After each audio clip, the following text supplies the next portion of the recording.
काल सत्याचा मोर्चा पार पडल्यानंतर आज उद्धव ठाकरे यांच्या उपस्थितीत शिवसेना भवनमध्ये बैठक। आमदार, खासदार आणि प्रमुख पदाधिकाऱ्यांना उद्धव ठाकरे करणार मार्गदर्शन।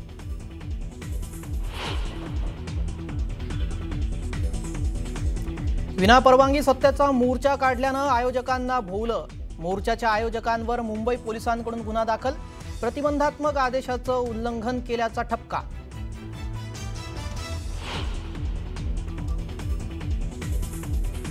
कालच्या मोर्चानंतर आम्हाला अजितदादा आणि एकनाथ शिंदेंच्या पक्षातून फोन। रोहित पवारांचं वक्तव्य, मतदार यादीमध्ये घोळ झाल्यामुळे भाजप आम्हाला अडचणीत आणेल असं नेत्यांनी म्हटल्याचा रोहित पवारांचा दावा।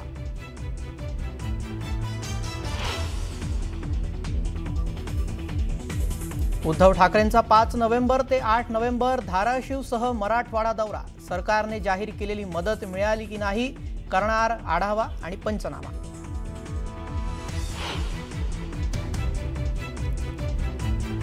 निवडणुकांच्या संभाव्य तारखा वळसे पाटलांनी केल्या जाहीर। महानगरपालिकांच्या निवडणुका 15 जानेवारीला होणार। कार्यकर्त्यांना लगेच कामाला लागण्याच्या वळसे पाटलांच्या सूचना।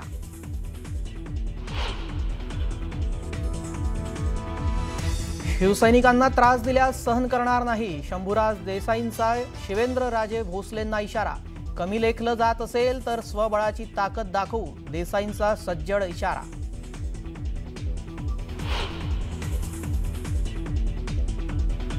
विखे पाटील बिंडोक माणूस, लक्ष्मण हाके यांची राधाकृष्ण विखे पाटलांवर जहरी टीका। तर विखे पाटलांचा आणि त्यांच्या घराचा आरक्षणाशी कुठलाही संबंध नाही, हाकेंचा हल्लाबोल।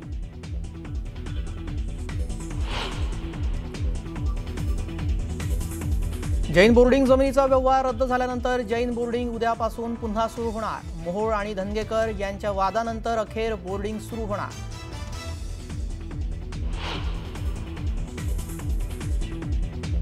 पुण्यातील बंद गार्डन मेट्रो स्टेशन जवळ अपघाताचा सीसीटीव्ही व्हिडिओ समोर। अपघातात 2 जणांचा जागीच मृत्यू तर 1 जण गंभीर जखमी।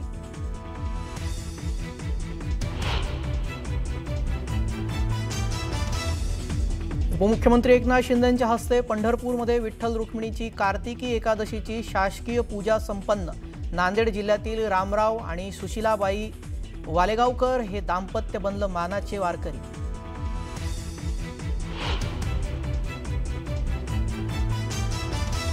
महिला क्रिकेट विश्वचषकात भारत आणि दक्षिण आफ्रिका संघामध्ये आज महामुकाबला। विश्वचषक जिंकून भारतीय महिला संघानं इतिहास रचावा, भारतीय क्रिकेट रसिकांची अपेक्षा।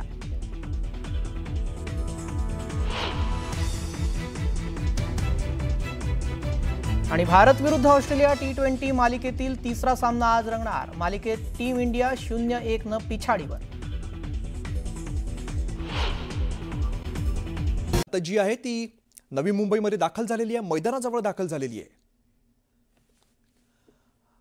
आमचे प्रतिनिधी संकेत सध्या आपल्या सोबत त्यांच्याकडे जाऊया। संकेत, भारतीय टीम आता दाखल झालेली आहे।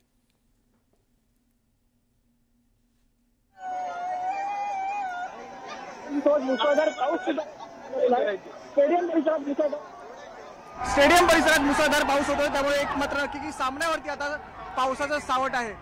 आणि भारताची टीम आहे ती कोर्टयार्ड हॉटेलमध्ये आहे, तिथेही देखील ताफा बाहेर येऊन लागलेला आहे। तर थोड्या क्षणात भारतीय संघ देखील बाहेर येईल, बसमध्ये बसेल आणि भारतीय संघाचा ताफा देखील स्टेडियमच्या दिशेने रवाना होईल।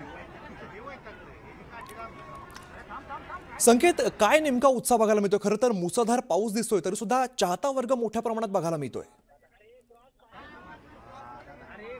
तुफान मी 11 वाजता इकडे आलो, 11, 10:30 दरम्यान कोणीही नव्हतं इकडे, पण आता तुम्ही दृश्यात पाहताय की तुफान गर्दी झाली आहे। म्हणजे काही वर्षांपूर्वी अशी परिस्थिती होती की वुमेन्स टीमच्या मॅचेसला गर्दी व्हायची नाही आणि पुरुषांच्या ज्या मॅचेस असायच्या पुरुष संघाच्या तुफान गर्दी असायची, पण या वेळेला महिलांच्या या फायनलसाठी देखील खूप अक्षरशः राज्यभरातून नाही तर देशभरातून लोक इथे दाखल झालेले आहेत। संकेत, सगळ्या भारतीयांच्या नजरा खरं तर आपल्या महिला खेळाडू कसं प्रदर्शन करतील, कशा प्रकारे कप आपल्याकडे येईल यावर सगळ्यांचं लक्ष लागलेलं आहे। कशा प्रकारे आजची रणनीती असू शकते, कशा प्रकारे आजची मॅच असू शकते?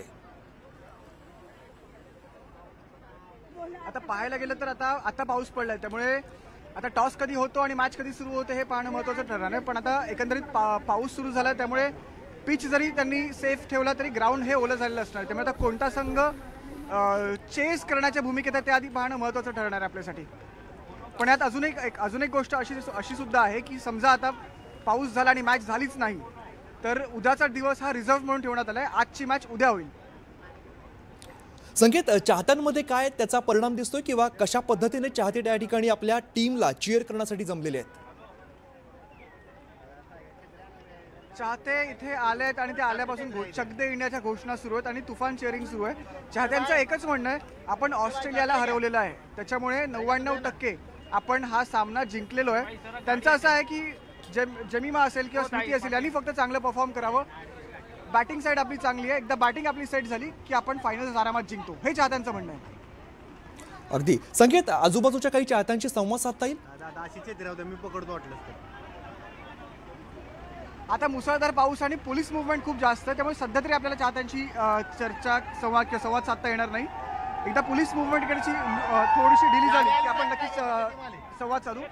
आपण पाहतोय भारताची टीम दाखल झालेली आहे. अमित, भारताची टीम आता हळूहळू दाखल होते बसमध्ये. अगदी. चाहत्यांना पुन्हा आपण सगळ्या क्रिकेट रसिकांना पुन्हा एकदा सांगूया, आपली जी टीम आहे ती आज इतिहास रचणार अशी सगळ्यांची खरं तर अपेक्षा आहे. आता टीम मैदानाजवळ दाखल झालेली आपल्याला बघायला मिळते. आज नवी मुंबईतल्या डी.वाय. पाटील स्टेडियममध्ये महिला वन डे विश्वकप 2025 याचा फायनल सामना रंगतोय.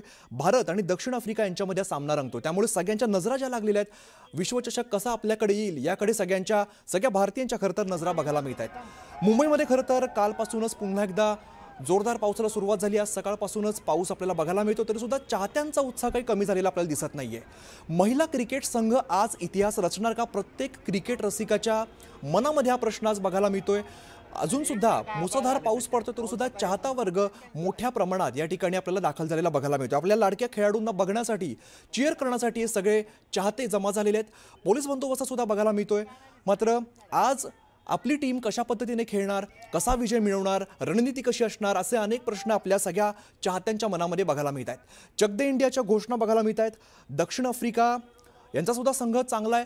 कशा पद्धतीने खेळली जाते, टॉस कोण जिंकतं, आपली रणनीती काय असणार, असे अनेक प्रश्न सगळ्या क्रिकेट रसिकांच्या मनात आपल्याला बघायला मिळतात. त्यामुळे आज नेमका सामना कसा होतो याकडे सगळ्या क्रिकेट विश्वाचं खरं तर लक्ष असणार आहे.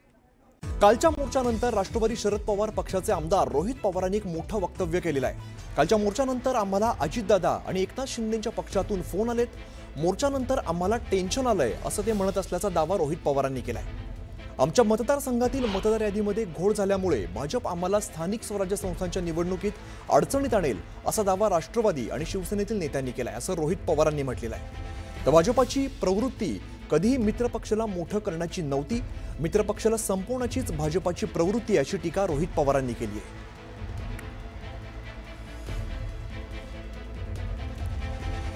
भाजप आम्हाला अडचणीत आणणार असल्याचं नेत्यांनी सांगितल्याचं रोहित पवारांनी सांगितलेलं आहे. आमदार रोहित पवार यांचं मोठं वक्तव्य बघायला मिळत आहे. मित्रपक्षाला संपवण्याची भाजपाची वृत्ती आहे असं सुद्धा त्यांनी म्हटलंय. मोर्चानंतर शिवसेना एनसीपीच्या नेत्यांना टेन्शन आल्याचं रोहित पवारांनी मोठं वक्तव्य केलेलं आहे. काल आपण बघितलं, सत्याचा मोर्चा पार पडला आणि या मोर्चानंतर आमदार रोहित पवारांनी दावा केलाय.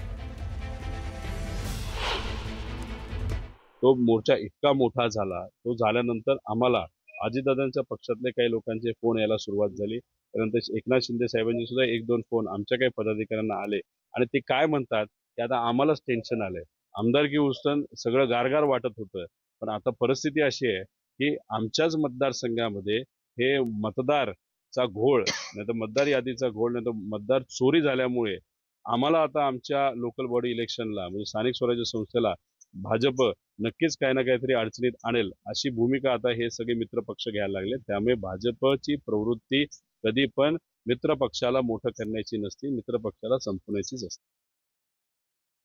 तर मुंबईत काल मविया आणि मनसेकडून सत्याचा मोर्चा काढण्यात आला होता. दरम्यान या मोर्चाला पोलिसांनी परवानगी नाकारलेली होती. त्यामुळे विना परवानगी मोर्चा काढणं आयोजकांना भोवलंय. तर मोर्चाच्या आयोजकांवरती मुंबई पोलिसांकडून गुन्हा दाखल करण्यात आलाय. प्रतिबंधात्मक आदेशाचं उल्लंघन केल्याचा ठपका ठेवण्यात आलाय. दरम्यान आम्ही आंदोलन केलं, आमच्यावरती गुन्हा दाखल केला, पण भाजपानंही आंदोलन केलं, त्यांच्यावरती गुन्हा दाखल केला का असा सवाल मनसे नेते संदीप देशपांडेंनी केला आहे.